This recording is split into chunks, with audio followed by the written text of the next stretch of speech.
I remembered to unmute myself this time, you guys. I am a pro streamer. We got this. Okay. So, welcome back. Again, just in case, so this is going to be a separate thing on YouTube. These are going to be two separate videos. At least that's my intention here. So if you didn't catch it before, I am Shiny Zenny. I've been in the Super Metroid community for about 7 or 8 years now, but I first played it back in the 90s when it came out, and I have been following the speedrun scene since the early 2000s. I've been around for quite a long time, and I just love this game. I love it so much. Joining me today, we have Behemoth87. I'll probably refer to him as just Behemoth or Behe going forward, but if you would like to find him, his tag is usually Behemoth87. So, Behe has been around the Super Metroid scene for a long time. He has not been running it recently, probably for, I don't know, how long has it been? Almost a year? About 9 months. No, 8 months. 8. Okay, cool. Yeah, something like that. Yeah, no, actually, man, time is weird. Anyway, but yeah, he needs no further introduction, if I'm being honest. If you enjoy Super Metroid speedruns, you probably are aware of Behe. So, anything you want to add about yourself before we jump in here? No, just thanks for the intro. Nice. Yeah, of course. Pleasant. Thank you. Okay. I didn't realize you've been part of the community for that long. That's that's insane. It's interesting. COVID swallowed like 3 or 4 years from existence, so that's probably why it feels so short in comparison to how long it actually has been. But yeah. But yeah, it was summer 2017 is when I started streaming speedruns. So. Okay, well, yeah, let's just jump into it here. So, Behemoth, when did you start speedrunning Super Metroid and why? Damn good question. No, I started around 2008, 2009, I think. But I think the beginnings of it all started maybe in 2007. Like when I finally got access to the internet and searched a bunch of stuff. One of the first things I searched for was Super Metroid and just all things like retro gaming.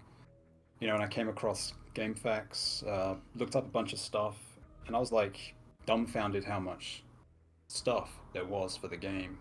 Like the base game itself was amazing, and then you've got all this tech on top. Mm-hmm. And it was like, wow, I've got to try that stuff. So I did, and it was really difficult to try and learn like mock ball, damage boost, you name it.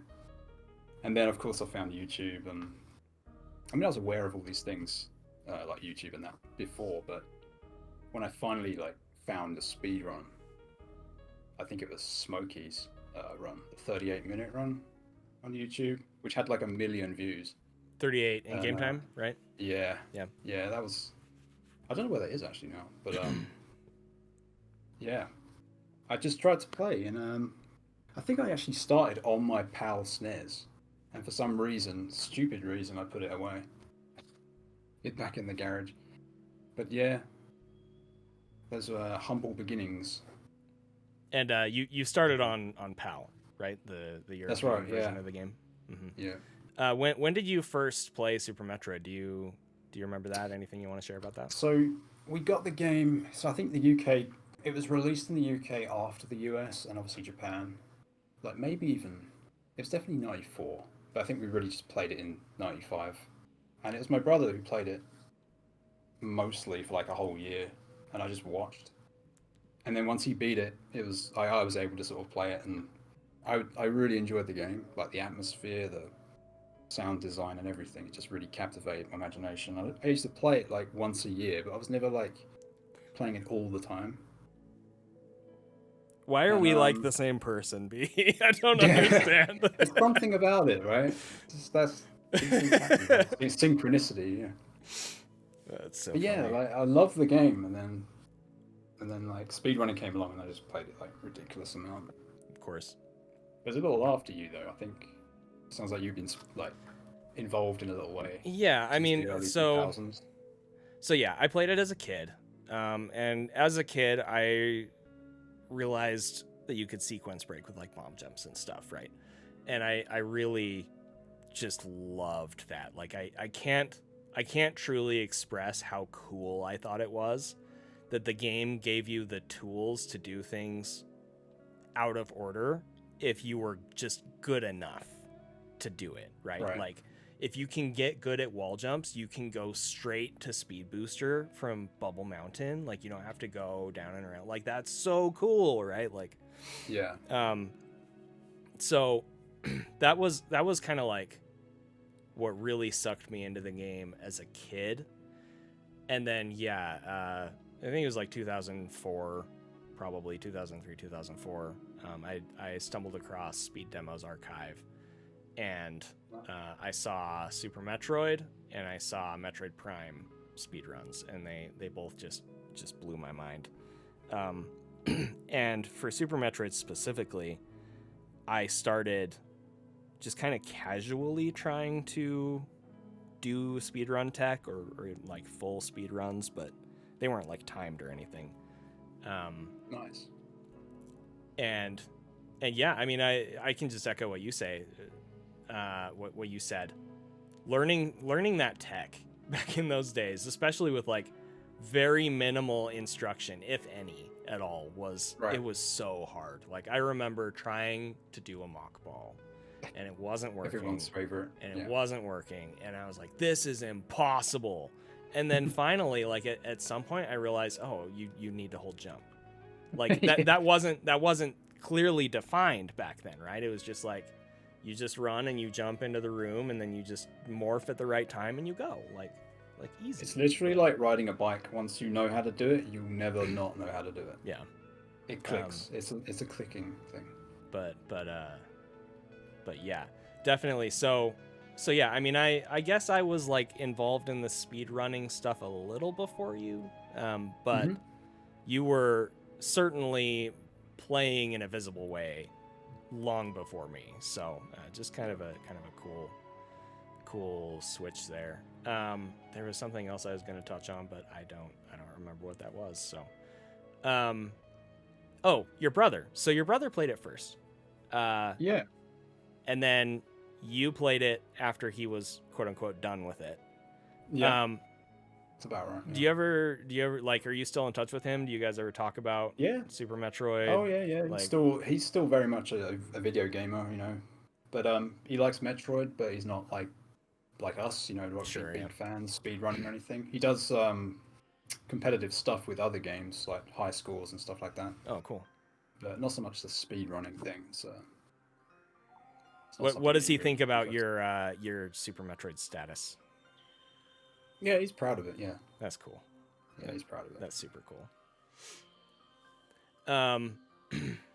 So when you started running, I know that you didn't stream until much later, but when did people start streaming Super Metroid on Twitch or Justin TV?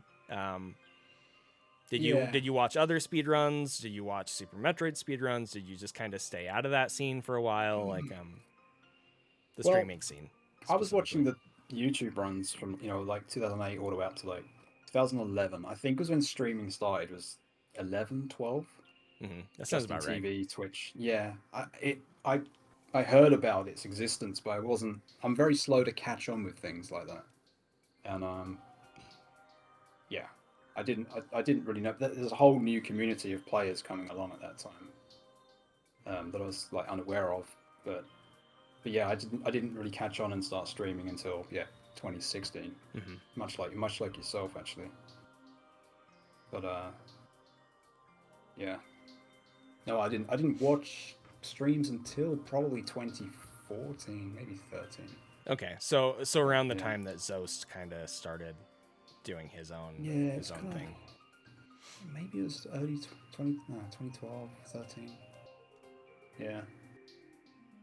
Cool. Definitely wasn't watching on Justin TV though. That whole thing passed me by. Side question that wasn't in the notes. It's not a bad one. How did you record your runs?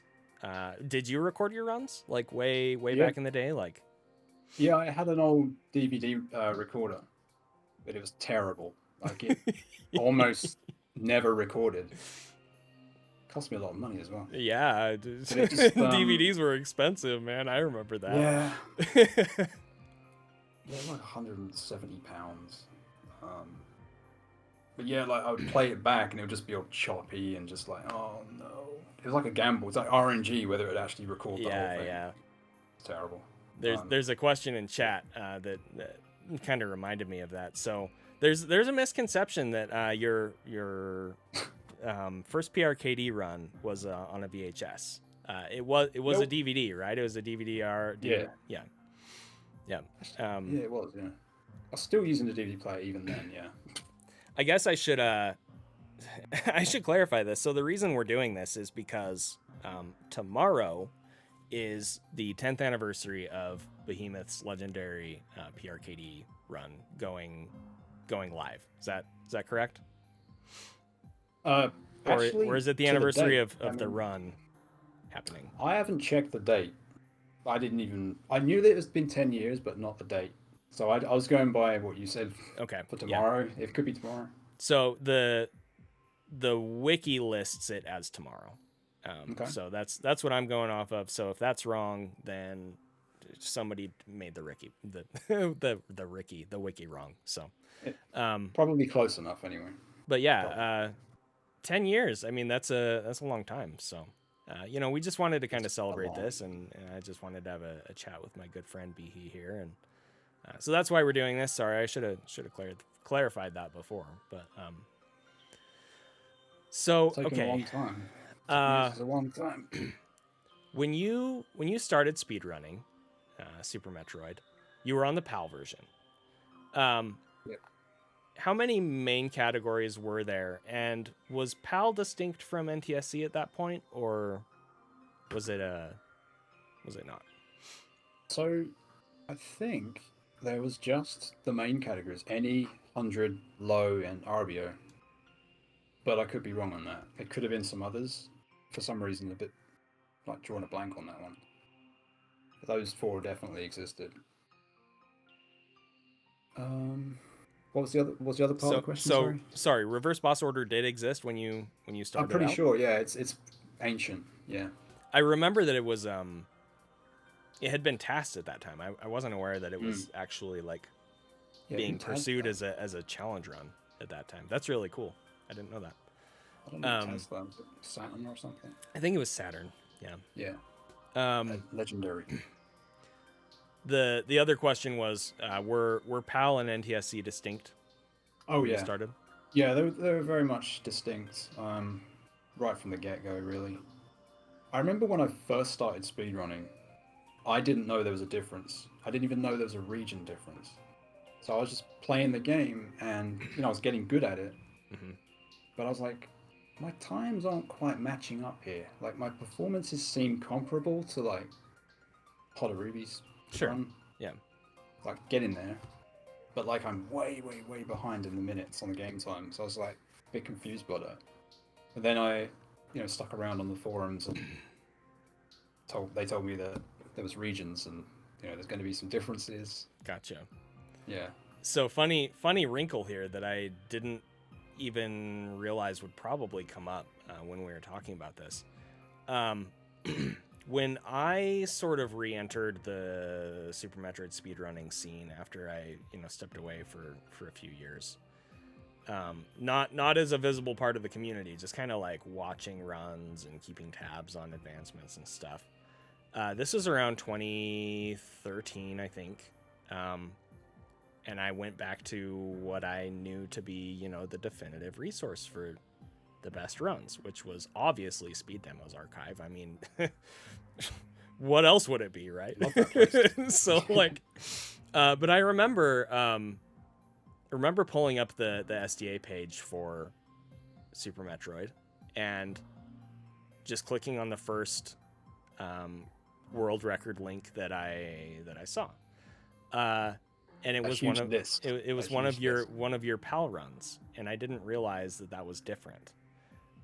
So I'm watching, one of your PAL world records, and I, maybe my brain is remembering or making this up, but I swear I remember watching and seeing you skip Bomb Chorizo and being like, wait, that's a thing? And I got so confused. I was like, what? When did that become a thing? I was really confused. So then I did a little more research, and I saw like, oh, PAL is different. Like, because I kept watching the run a little bit after that, and it was just different. It was Very different, different game. and I couldn't put my finger on it, but like it didn't look like the game that I remembered, right? And Yep. so yeah, I did a little research, and I found out that, hey, turns out PAL is basically jank ROM hack of Super Metroid. Like it's different. It's just different. So Don't bash it. Don't bash it. I was I very grew up with careful. that I was version. careful with my words there. I almost said bad, but anyway. Yeah. I think PAL is Unique. it is.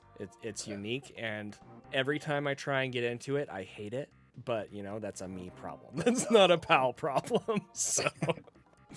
If you start with NTSC and play PAL, it's definitely a downgrade. I will say that. Sure. Yeah. Vice versa from PAL to NTSC. When you started, who were the other top runners at the time? Was there anybody that you looked up to specifically? Yeah, so it was Smokey, Red Scarlet, and Hodarubi. Pretty much in that order. Smokey and Red Scarlet were around more or less at the same time, I think. Mm-hmm. And when I started, Hotarubi had already just been and gone and dumped that 32-minute game time run. And Okay. I found that afterwards, after I'd already started, trying to practice the game and get good and stuff. So yeah, like from the get-go, I looked up to Smokey and Red Scarlet's runs, and then it was Hotarubi for those robotic movements. That's Yeah. crazy. Hodarubi's movement was next level. I mean, especially for when he came on the scene. Yeah. It's unreal how much of a jump there was in just the quality of. It's still good optimization. gameplay now. Mhm. Like it's still above average gameplay now. Yeah. For sure. There's a reason that new runners a lot of the time have their first milestone like the Hodarubi bop. You know what I mean? Like. Yeah. That's 32 minutes is crazy. I mean, his real time is a little higher because I think he was aiming for game time. But yeah. Even so, it's still good real time. legendary, for sure. And he saved the animals just to flex. That was in the was that in the 31? I'm not sure. I don't recall. It's one or the other, yeah. But yeah, It's done two, didn't it? Super cool. Okay. Side note there. Red Scarlet's 100%, 55 in game time, I think was the first 100% speed run I saw. That was amazing too. That just blew me away. That's a really good run for its time as well. Is that 2005, 6, something like that? I mean, I think it was a little earlier, but yeah, it was around that time. So I have these old DVDs called Metroid in Motion that I bought from a website called samus.co.uk. And those DVDs are basically a collection of various Metroid game speedruns. Basically, what were the world records at the time? And I'm pretty sure I bought those in 2004. It might have been 05, but I think it was 04. And Red Scarlet's run was on there. Whoa, yeah. So I know those Smokey and Red Scarlet had been around since the early 2000s. Mm-hmm. Yeah. Oh, that's crazy. Yep. Never heard of that website. it was a good site. It was the definitive Metroid news resource for me. Back then, that was before like social media, right? And so instead of like having a hub where you would get all of your information, you just had to find a collection of websites that you would just kind of browse to in order. Like, okay, first site is this Metroid site. Okay, next site is this, like Mario site, or whatever. You just go to go through your bookmarks basically. So Metroid 2002 forum. Yeah, that was my go-to for being in a big way. Yeah. Okay, so that's a great segue actually. So in the interview with Zoast, Metroid 2002 came up, and I asked him to explain what that is, because there's probably a lot of new viewers who have no idea what that is, and he was like, I think Behemoth is more qualified to answer that question. So yeah, Metroid 2002. Tell us a little bit about that and that community. And it's kind of like SDA, Speed Demos Archive, with the forum section, but focused all on the Metroid games. Yeah, just an old school forum where you can discuss the games, specifically which game you want. And in the early days of speedrunning, was that like Strat Collaboration Central? Like, yeah, it was. Yeah, it still exists. I think you can go there and just like look at the forum posts and stuff. Yeah, I hope those are backed up somewhere. Somebody one of the great probably do relics. One of the great relics from that era, if you will, is like all the SMVs we all used to post. Oh yeah. The little script videos that you play them on an emulator and it runs them back. Yeah, sharing SMVs was a big part of that early time. Yeah, people were still doing that when I joined in 2017, and I'm sure they still do. Yeah, I just remember receiving an SMV file once and being like, what do I do with this? Yeah. And they're like, you play it in SNES 9X. By the way, it needs to be this specific version.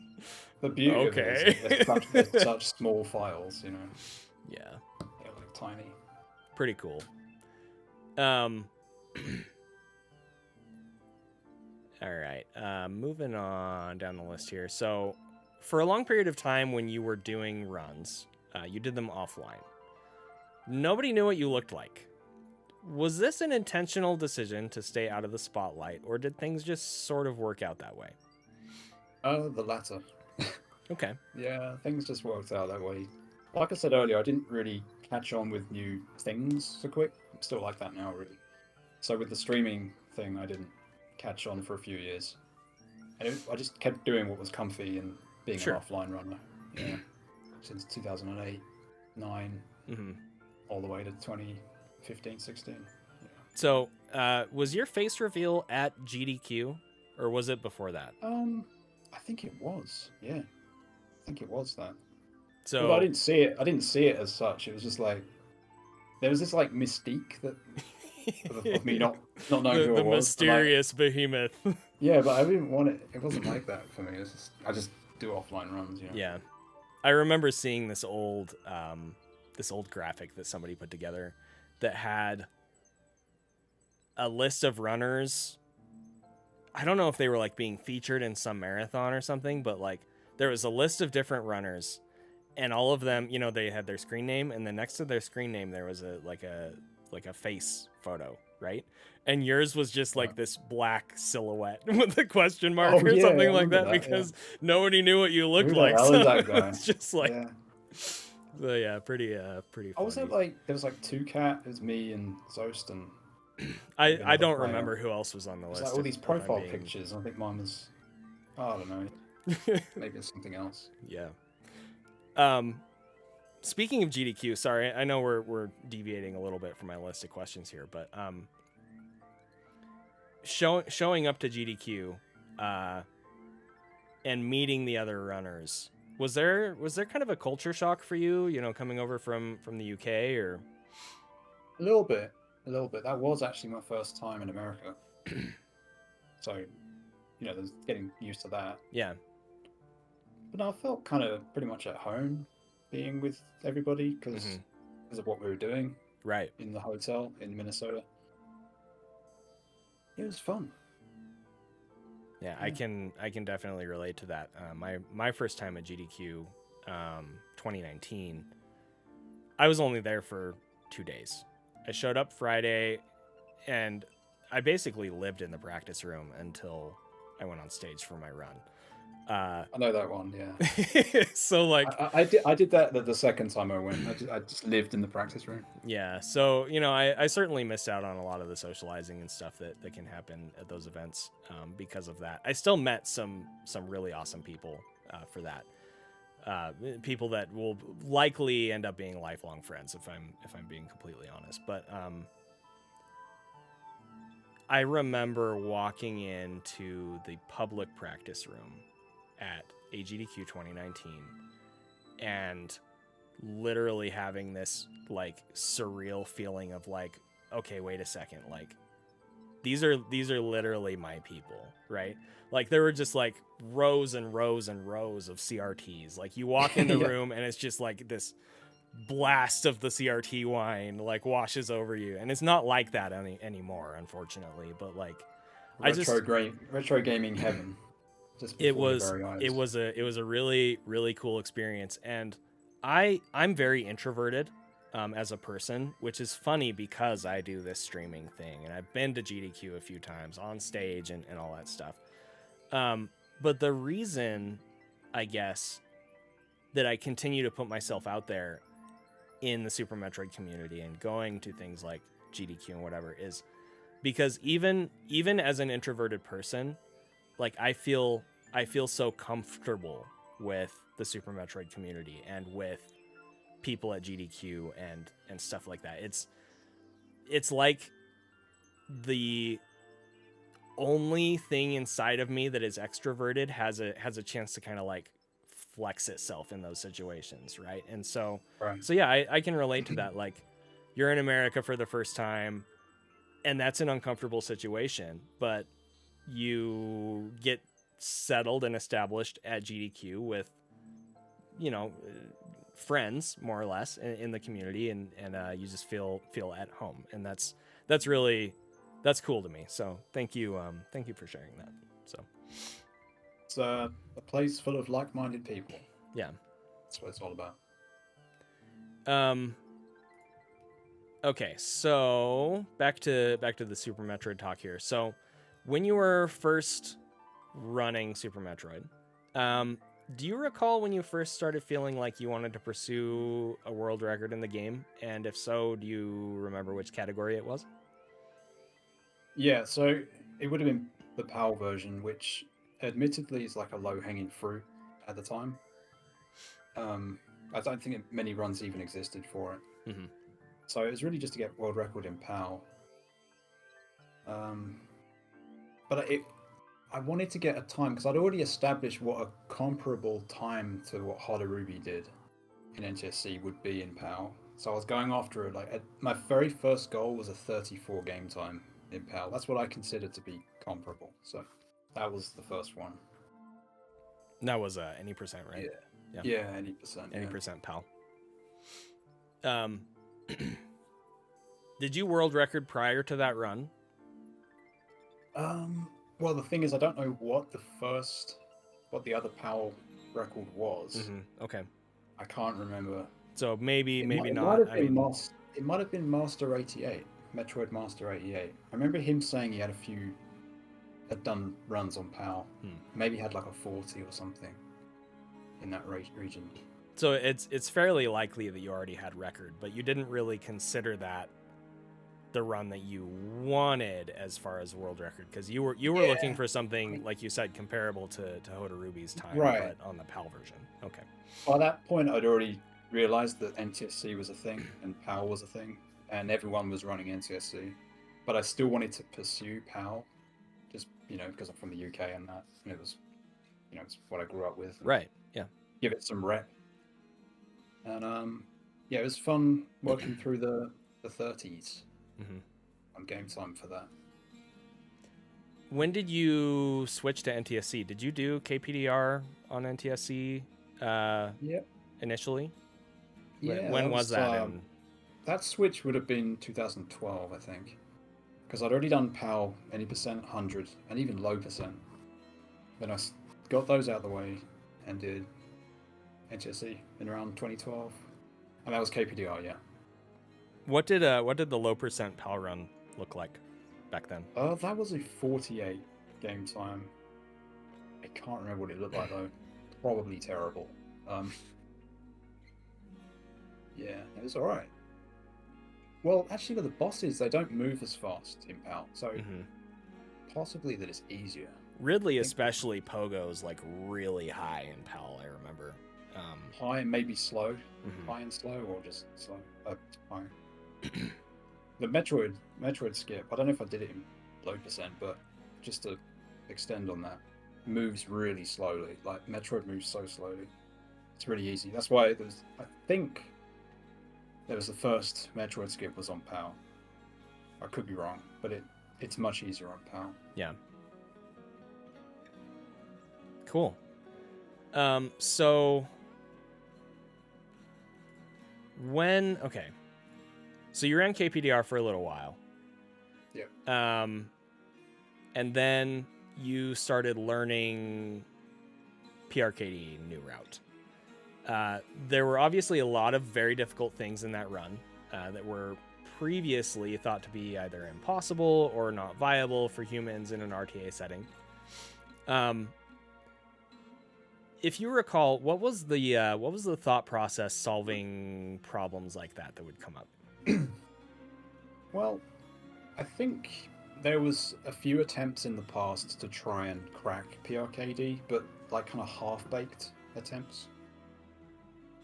But I don't think we were ever like really ready to do that route because it was so difficult. But by 2014, I think we were. Once we were all getting better at KPDR, I decided to give it another look, and really the main things are like CWJ, bomb jump, Phantoon, lava dive, Ridley, lower Norfair. They're really like the main things that make that route hard. And by then, I think we were just ready to tackle it. It all kind of just happened. But I distinctly remember before that, a few years prior, trying all that stuff and just being like, nah. Yeah. It's hard to like look back and go, really? All you had to do was try, you know. But honestly, if you were there, like at that time, you realize like how difficult something like that was. Yeah. Well, I mean, things like that, in my opinion, things like that still happen in the runs today, where you try a strat and it can theoretically save you half a second or a second or whatever, but it's just so hard. And you just decide, for the sake of your sanity, really, running the game, you just decide, okay, I'm not going for this anymore. Yep. Right? And so you settle on a slower strat, and then, you know, a year, 2 years, 3 years passes, and you decide to revisit that thing that you gave up on before. Yeah. And it's not really as bad as you remember it being, right? Exactly, yeah. I think one of the one of the most obvious examples of this is jumping to the energy tank in Wreck Ship in 100%. You know, just jumping from the platform across the water. That has gone through so many cycles of runners are going for it. Okay, no, we're doing the bomb jump again. Okay, now we're going for the jump again. No, now we're doing the bomb jump again. Right? Because it's one of those things that, like, it's free. It's literally free until you need to do it on pace, and then you just lose your run over it. Right. And then it's impossible. Like, once you miss it once, you're not gonna get it again for a long time. Basically, it's like, Anyway, that's a tough one. That's a hard trick. But yeah, another thing to consider is, and this was mentioned in my chat, is like one round Phantoons, right? And I know that's not something that you're going for at this time, but like, for a long time, it was known to be a thing that someone could theoretically do, but nobody would try because it's too hard and it's just not worth it. And eventually, like, as time progresses and passes, like, people kind of break stuff like that down a little more and look for ways to make it a little easier, or like a little easier to swallow the mistake if you make it, or, you know, stuff like that. Yeah. I think the thing about PRKD that made it so difficult to, like you said, quote unquote, just try, right, is that it was such a departure from the established route. Like, it wasn't just a strat change. It was Yeah. a run change. Like the entire way that you approach any percent for Fantoon first has to change. There's almost no overlap there between old route and new route. It's also, you've also got to make it save time. It's one thing just doing the route, right. but if you do it too slow and it's slower, then it's like, what's the point of that? Yeah. It was making it efficient. It's really hard to not just survive the difficult sections, but do them quickly in comparison to KPDR, which is still a very lethal run. We had a KPDR celebration race last night, and we had multiple DNFs in that run. You know, people die in KPDR all the time. Like it's not that KPDR is easy by any means, but PRKD is much more lethal. And if you're trying to go fast, it becomes even more so. For example, like with the Ridley fight, you can save a lot of time on Ridley if you're really aggressive with your movement, but the more aggressive you are with your movement, the more likely you are to take damage. And there's some situations where if you want to save time, you have to take damage. You have to body Ridley at some point, right? But every time you do that, you're putting yourself in more and more of a risky situation. Like, I could actually die in this fight and then just lose this run. And that's just, I think that the idea behind that is a lot more prevalent in PRKD than it is in KPDR. For sure, yeah. So, I mean, that kind of risky play wasn't really thought of back in 2014, I think. sure, yeah. It was more about survival, going a little bit slower, and let's say Ridley. I would say maybe an average time in Ridley back then may have been 90 to 100 seconds. Mm-hmm. You know, Like an average good time.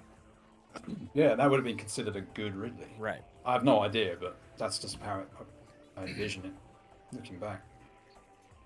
But yeah, when I first compared the routes, having done I did like a save state run with an emulator. I did KPDR and PRKD, and finally PRKD came out like 40 seconds faster. I was like, wow, well, it actually is faster if you do it well. Right. You know, obviously we know the difference is like about 80 to 90 seconds. Yeah. Now, but even 40 was enough to convince me like this should be pursued. Yeah. I mean, 40 seconds is the swing on Taco Tank in reverse boss order. Yeah. You know, it was enough. It was enough for me to be like, okay, I'll try it. And eventually it worked out, you know, but 40 seconds is not, it's not nothing. Absolutely. You look at time saves, you know, they might be 2 seconds or 4 seconds or 5 seconds or, you know, maybe even like 10 seconds. Like, I think when I was a couple years ago and I was looking at 100% like potential other routes, and it wasn't even me considering doing it, but I just wanted to know, like, okay, if I did Task Dance to get down to the power bombs super early and 100%, and then I did the Brinstar cleanup early, how would that look? And I did like a full like practice run of that, you know, like save stating every room. Yeah. Not that's like grinding it down, but, you know, essentially like playing every room correctly kind of a thing. And I was actually really surprised because Task Dance didn't save that much time. It was like 10 to 20 seconds or something. Mm-hmm. And like, again, that's not nothing, but like, is it worth it? And I decided at that time, like, no, there's no way this is worth it, you know? But yeah, it's, just to get back to what you were saying, 40 seconds is pretty substantial. Yeah. So even for me, yeah, I was like pretty much convinced at that point that this is a worthy route. And of course, we were doing like 3-round Fantoons then. Mm-hmm. That was comfy. Two rounds were not really gone for at that point, if I recall. I think it came along shortly after.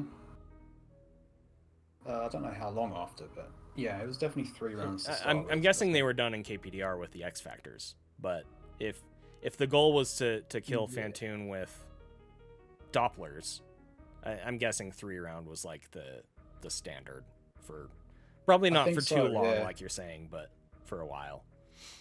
I can't remember how I did it now for 3 run. I mean, I must have dopplered a little bit. I haven't watched my old run for years, so You should. It's actually really cool to see kind of the weird differences, for lack of a better word. Like, there's just some stuff that's like, why was it done that way? And I mean, that's just part of you were doing any percent in a way that was different than it had ever really been done before by humans. So it makes sense that things would be kind of different and maybe a little weird here and there. If PRKD had ended up not being faster or extremely unviable for human RTA runs, do you think that you would have ended up going back and pursuing more KPDR runs? At that time, Zoast was like super dominating and had just barely achieved the 44:08 28 in game time run. Now, obviously, you had been, trying to learn PRKD already when that run happened. But like, let's just assume that like he drops that run and you're still trying to figure out PRKD, and PRKD ends up being about the same but way more difficult or even slower. Do you think that you, in that kind of a world, like that kind of a timeline, do you think you would have gone back and contested the KPDR any percent? I would have probably gone back to KPDR if PRKD didn't save any time. I would have probably just gone back to KPDR. I can't remember what my my KPDR PB was before that. It might have been 44 something, or maybe even a 45. I don't know. Mm-hmm. But I think obviously it added a lot of longevity to the game, PRKD. But it's it doesn't feel right to take all the credit for that route because it had been existing for like a whole decade before I started running it. But yeah, I think the game definitely got a bit more popular and more longevity after that run. Yeah, for sure. Kept going for a bit. And sorry if I made it seem like I was trying to give you all of the credit for the route. Obviously, there were a lot of people that were helping kind of bring it to fruition, for lack of a better word. Yeah, I think I just mean like Taz, people who do Taz who already put the game under the microscope and seen that route was possible. Yeah. And it took that long for us just to run it. Mm-hmm. That's what I mean. I didn't necessarily come up with the route. I was like the test dummy at the right time. Well, I think you need to give yourself a little more credit than that, but yeah. I mean, speedrunning really it's a collaborative effort, right? Like it's not any one person's accomplishments. Like obviously I can't take all the credit for the place that 100% is at right now. Like I took a ton of inspiration from you and a ton of inspiration from Zoast on how to go fast in that category. And I built upon it from there. I found my own ways to do things a little bit faster here and there and whatever. I, went for more aggressive strats that weren't being done previously here and there. But like, it really is like, it is a very collaborative effort. And so again, just to be clear, like, you were the first person to achieve a world record with PRKD. And I think that you do deserve a lot, like boatloads of credit for that. But yeah, of course there were other people that worked on it as well that helped you to do that in the first place. So yeah. Okay. I touched on this earlier, but not with you. So there's an old quote from Desi that I think was 42 is impossible. It might have been 43 is impossible. I don't remember specifically. Obviously, like we know better by now, right? But there have been a lot of milestones since then, both due to routing changes and new glitches being discovered. Even without those things, movement optimizations, just alone movement optimizations, have eclipsed what was thought to be possible for humans 10 years ago when you did this, this first PRKD run. So If you could go back and kind of have a conversation with yourself around this time of the first PRKD World Record, what do you think you would say to yourself, and how do you think you would have reacted to that? I would say you need better spin jump control. My cousin goes faster, and he has better spin jump control. Yeah. Okay. Yeah. My cousin got a 27 in 1995.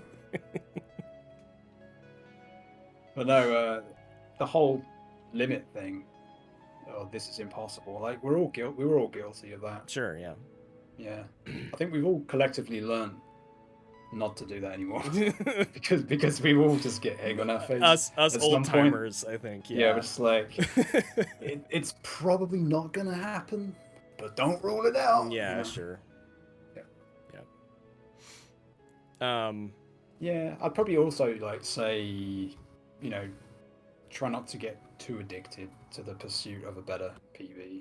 Mm-hmm. I've wrote some things down here. What I would say, or don't. What you consider a limit is most likely an underestimate. I would say that's another thing I would tell my old self. Yeah. I remember after your most recent 100% PB, which was world record at the time, I remember you making a comment about how, I think it was like Fantune, like something, there was something like wrong with the run. That was, pretty unsatisfactory. But if you look at the run as a whole, you were really happy with it. You were really happy with the time. You were really happy with the 41 in game time milestone that you achieved. And that's kind of a perspective thing that you have to keep in mind is like no run is ever going to be literally perfect start to finish. Even if when you sit down and you start that run and you play out of your mind the entire time and you don't make any mistakes and you finish the run and it's like, that's it. Like cut, ship it. Like that was the take. You're going to look back at that run in a year or 2 years or 3 years or whatever. And you're going to be like, wow, like this sucks here and it sucks there. And like, that's just how it is. And so I think there is a very important like perspective shift that has happened, at least for me and probably for a lot of other people, where like sometimes when I'm doing a run, I'll say this thing, and I've never really explained this. I'll say something to myself, and I'll say basically like, I just need to let this run be what it is. Like let the run be the run. It's gonna have the mistakes that it's gonna have, and it's gonna have the really hype moments that it's gonna have, and I just need to let that happen and not overthink it, not worry about it too much. So yeah, if like, I think you're right that I was going somewhere with this. If you were talking to yourself from 10 years ago and saying like, whatever you think are the limits, like it's probably an underestimate. But also, try not to get too addicted to the pursuit of the run, right? Like the time that you want or whatever. Like ultimately, it's bringing it back to your most recent 100% PB. I remember you saying something along the lines of like, I need to not let myself get trapped in that the RNG grind, basically. I don't remember exactly what you said, but it was something along those lines where it was like, you can literally like trap yourself trying to get that next run, right? And at some point you just need to be like, okay, I need to be happy with this and move on. So one thing I always learn with getting a PB, getting a really good time or whatever, is that the mistakes that end up happening are always the ones you really didn't want to happen. Well, they seem to be the worst. They seem to offend us more. Like it'll be a trick. It'll be a strat that you've been doing really well in practice, and it's like, there's no way I'm going to screw this up in the PB. and then you do, and you PB. And it's like, damn, that happened. That always happens with me. Yeah. Always. For sure. I mean, I can confirm that. Maybe not literally every time, but very often. Especially in my 100% grind, most recently, like, I would just tell myself, okay, like, I just need to get past point X and then it will be fine. And I would get past point X and then immediately it's not fine. It's not fine. I just made a huge mistake that I haven't made in a month and the run is dead. Exactly, you know, like, that's just how it is. In my current 100% PB, it's the Wasteland Speedball. I screwed up the Wasteland Speedball, and that's a really bad mistake. That's like 6 or 7 seconds or something. And that hurt. You know, like that. It hurts. Yeah, that one hurts. I was on the run that I wanted, and immediately after I realized that I was on the run that I really wanted, that happened. And, you know, it still ended up being the PB, and I ended up deciding I was happy with it and moving on. But every run's going to have something, you know? I guess it's like, you got to expect some bruises to get, you know, the run you want. Mm-hmm. It's got to have some cuts and bruises. That's all it is. Well, and, you know, it's kind of a joke that people make, but that just leaves time saved for the next run, you know, like. Yeah, it helps. So. Yeah, it's a little morale booster. Like, if you PB'd and it was, you know, a good time, but you basically played near to perfect, it can be very demoralizing to run against. Yeah. You better find some new time savers. Yeah, absolutely. Okay, so I know you said that you haven't watched your first PRKD run in a long time. Yeah. And it's okay if you don't remember, but off the top of your head, is there anything that you do remember about that run that sticks out as being especially good or especially bad? So I remember enough to say a few things. It was not a good run. It was just good enough to get a 43 at that time. It was just consistent enough. There was nothing outstanding in it. But the bad, I would say, would be falling in the water after getting across the moat. That was a great thing. Mm-hmm. So you got that run. It was a 43. It was recorded on a DVD-R, which you then had your friend help you digitize. Am I recalling that correctly? I don't remember if I was still doing that at that point. Maybe.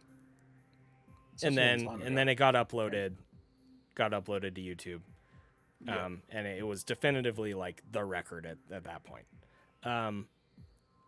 But keeping that in mind, I mean, you say now, like, it wasn't a good run. Is that how you felt when you uploaded it? Like, you felt like, okay, this isn't a good run, but I'm gonna upload it anyway because it's world record, or like what was the I had a good feeling that the run that I could get would be a 4x, but I also knew it wouldn't look like a perfect run by any means. Mm-hmm. But yeah, once I got it, I watched it, and I was like, it's kind of meh. Every run is awful. It's something that I used to say a lot. I was also still on Wii, the Wii Virtual Console. Yeah. With an LCD screen. You alluded to that earlier. So when you first started running with the PAL version, but you were doing it on an original console, and then you put that away and you switched to. Let's see. What did I do? I think the Wii Virtual Console back then had PAL on PAL. So, that's right. Yeah. So if you're in the UK on a Wii, you get the PAL version downloaded, and then I put the SNES away. I for some reason thought downloading it would be better on the Wii. Great choice. And then your wireless. Let's see, what were they called? The Wii Classic controller, the controller, the SNES, shaped like a SNES controller, but it has 2 analog sticks on it, right? and that It does, that plugs into the Wiimote, which is then connected to the Wii wirelessly to the Wii. over Bluetooth. Which you need batteries for. Yeah. Okay. Yeah. And you were playing that on CRT, or was it an LCD, or what? LCD. Oh, LCD monitor. Behemoth. It was bad. How did you play like that? How did you play that well like that? I got okay at it. I don't know. I had to make a lot of allowances. Like there were a few things that were really impossible. Like just doing the full halfie setup. I would run full blast into the room. Mm-hmm. I couldn't stop. Like press down in the right time or the right place. Because of the input lag. I couldn't time it. I never could. So what I did was, for all my runs, I would stop after the bugs and then prepare a short charge. Oh, so I'd be slower. Oh my goodness. So I'd be slow, yeah. So you'd have time to react to coming out of the door. Exactly. Gotcha. And then the wall jumps were way harder on the Wii Classic controller. Breaking spin was I imagine. I think I have one of those in my closet somewhere, and I remember the last time I tried to use that, I think the connector port on the end of it is the same. It's the same one that is on the SNES Classic or the SNES Mini, the little HDMI emulator console thing. And I think I plugged one of those Wii Classic controllers into that, like to set it up for my kids to play or something. And I think I remember booting up Super Metroid and trying to play with it and being like, wow, this is garbage. Like, this is so bad. Those L and R buttons as well. That's big, crazy. Heavy, mushy buttons. It's got like 2 inner buttons at the top as well. They're really ZL and ZR. Mm-hmm. They're okay. You can use those for arm pumps. Oh, really? Yeah. I can't remember how I did that. Maybe there's like I think you could remap the buttons. I know you could remap the buttons on Wii U. So that might have been it. Yeah. Yeah. Wii U has even worse input lag, which is just because my shoulder buttons, they busted, so I had to use the ZL and ZR. But it turns out they were better buttons anyway. Right. That's interesting. What a time, dude. What a time. And then I soft modded my Wii. Well, my friend did that for me because I didn't have a clue. And so the Wii thought I was in the US and I could download NTSC. So that's how you switched to NTSC from PAL. Around 2000. You did it on the Wii. So you didn't need to get like an NTSC console or cartridge or anything like that. No. Gotcha. I would have saved 5 years of my life. Getting good on an actual console. Dude. But it is what it is. Fun times. That's awesome. Honestly, I mean, I feel bad, right? I feel bad that you went through that, but also like that's a pretty awesome nugget in terms of like historical lore and stuff. Like Behemoth, the amazing Super Metroid speedrunner who is like complete legend. By the way, he was playing. By the way, he's an idiot. He was playing with horrible wireless controller setup on a Wii on an LCD until what was your first run on a console, on a SNES NTSC? console? On NTSC, SNES console, CRT. What was your first run on that? Do you remember? I can't remember. I don't even think I had a CRT when I was using the PAL SNES. Might have been the LCD as well. Okay. So I had a bit of input lag, maybe. God, I had no idea. Probably like 40 game time, 40 something. Mm-hmm. It would have been the really early days, where I was probably just trying to sub hour. Yeah.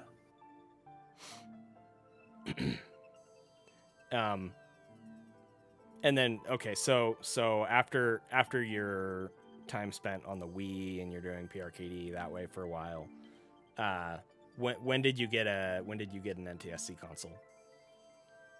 That was from Dingus. Okay. He used to live near me. Well, he still lives there, but I've moved. He had a console that he was getting rid of in 2016, just after GDQ. Summer SGDQ. and I had a little 14-inch CRT which I took that he was happy to part ways with, and that was it. Do you remember what your first PB with that was? I think I was doing 100%. So it would have been the one that's going through like one. Wait, no. That's when you had like the 117? abysmally bad capture. The 114s. Yeah. The 11433 that makes ice. I'm sorry bleed. about that. No, it's okay. Beautiful. I mean, it's okay. You know, honestly, like, obviously, I want runs. I want runs that are world records to be representative of the game, how it's supposed to look. Obviously, like that is something that's important to me, but it's not the most important thing. Like, you still played the game, and honestly, it's kind of a fun little thing to poke at. Be like, hey, remember how bad that run looked? Like, another nugget in history. Yeah. I didn't intend to keep that capture quality, but it's just what it was at that particular time. Right. Yeah. Yeah. And sometimes you PB, just get the run. You just get the run with what you have, and then that's just what it is. I know Zoast was really unsatisfied with his Any percent 4046 because I think it had like an audio echo or something on it. Right. And it's just like, there's always something with these runs. It's just too bad. Like, yeah. What do?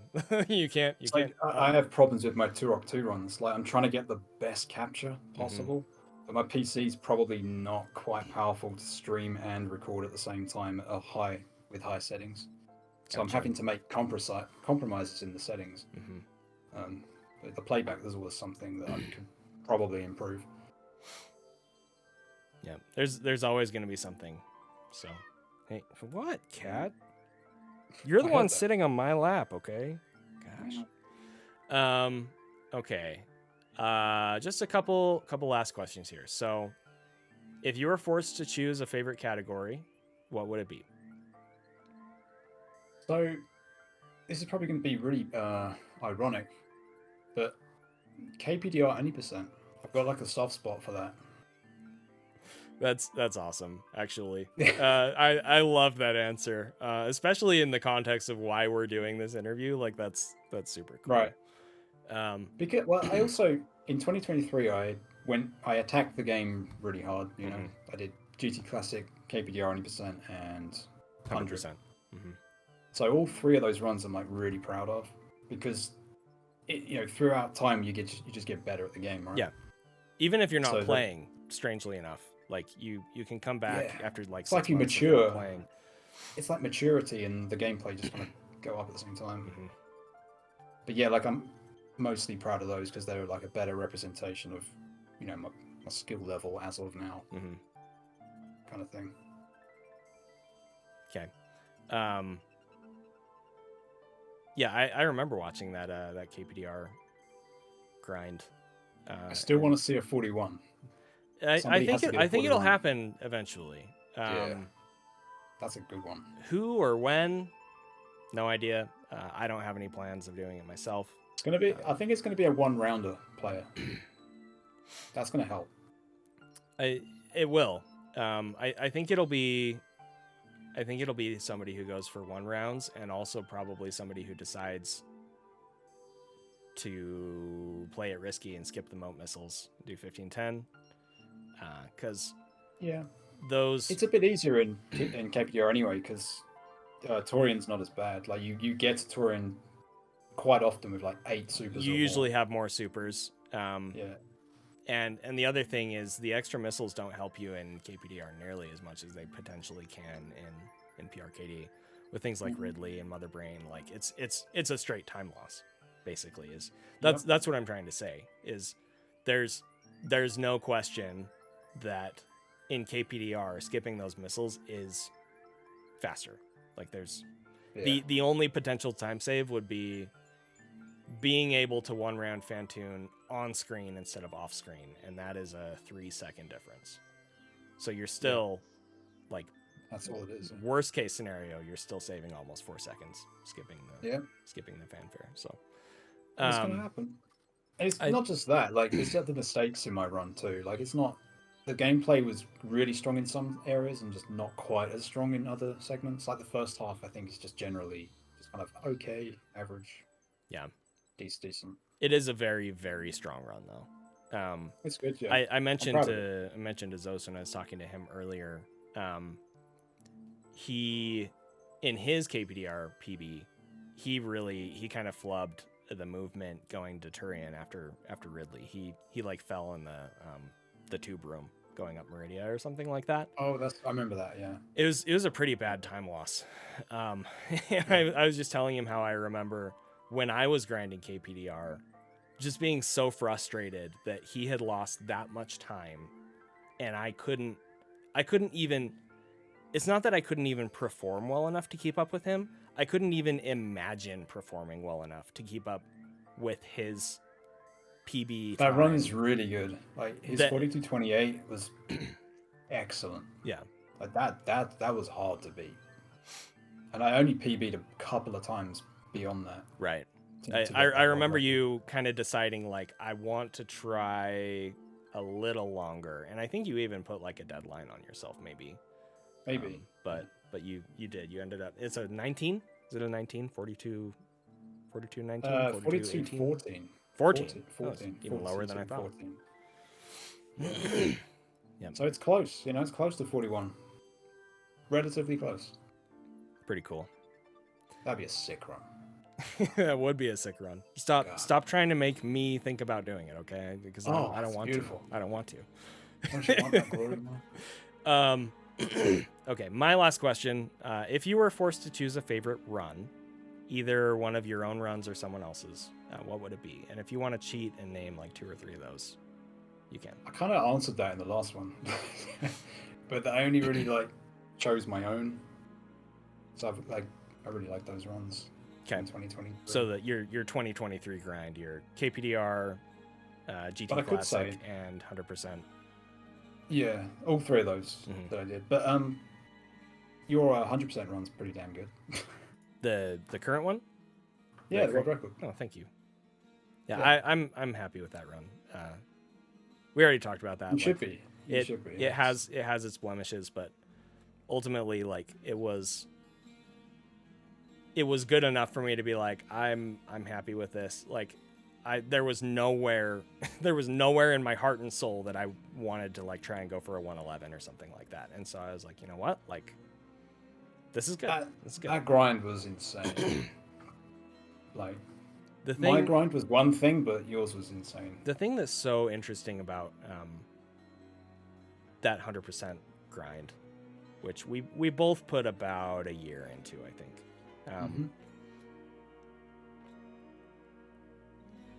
I could not for the life of me get a second 112 for the longest time. I was derusting the category. I had a GDQ appearance with Zoast where we were wanting to do co-op 100%. And I figured probably the best way to prepare for that was just to do my own 100% runs, because it's hard to practice co-op if you're not actually doing co-op, just because getting items at certain times changes and stuff like that from the other player picking the item up and whatever.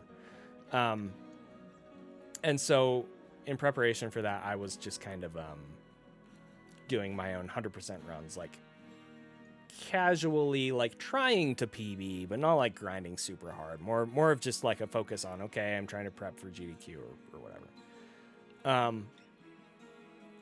And I don't remember if it was before or after GDQ, but relatively early on into that process, I remember I had a run that was on a pretty good pace, and it ended up being a 113 flat. It's 113.00. And I was like, man, this could have been my second 112. That's okay. I'll get it soon. And then I just didn't. And that happened, I think, at least one other time where I got another 113 flat. And I just couldn't get another 112. And it was frustrating. I mean, you get frustrated by stuff like that for sure. Even if it's for both of us. Yeah, even if it's not necessarily a PB, like on some level, you still like, you want to get that extra, I broke the minute barrier run. You know, if you haven't done it for a few years or whatever, like, it still feels good, even if it's not a PB. I'm still happy when I get a 41 in any percent. I'm like, you know, sometimes it's a really high 41 and I'm like, man, this run sucked. But I mean, at least it's still a 41, you know, like that kind of a thing. It's a good time. Yeah, time. super good time. But yeah, I just remember I could not get another 112. For the life of me, I couldn't do it. And then one day, I just randomly get a 112.47, like, which was a new world record, right? Yeah. That was my second 112. I'm pretty sure that's how it went, if memory serves correctly. And then after that, they just started like flooding in. And over the course of the next like 6 months, I ended up with 50 of them, 50 112s. But like, no, over the course of like from that point until I moved on from the category. Gotcha. I ended up with like 50 112s. And I'm not trying to like flex when I say that. I'm just saying like that grind is really interesting because I started off at the beginning of that grind thinking it would be really cool if I could get a 41 in game time, but I don't know if that's possible. Like, I remember thinking to myself, like, that would be like 25 seconds off the current record, and that's a lot to ask for, you know. And I was pretty convinced that it probably wasn't going to happen unless I decided to really grind super, super, super hard. And we ended up going like an additional 10, 11, 12 seconds past that barrier during that grind. What was the cutoff? It was like high 2x? Mine was a high 2x. Your strats were a little different. What's your current PB time in that? It's a 24. That sounds 24. Right. So I just remember that when you got your 24, it was like out of the question. Like, yes, this has to be a 41 in game time. So I think I can't remember what it was. I think like yours. 30. I think it was like 30, like flat, roughly. I think your cutoff was like a high 2x, maybe a 30, like depending on the run, kind of a thing. Yeah, like, as low as it possible, maybe 28, 29.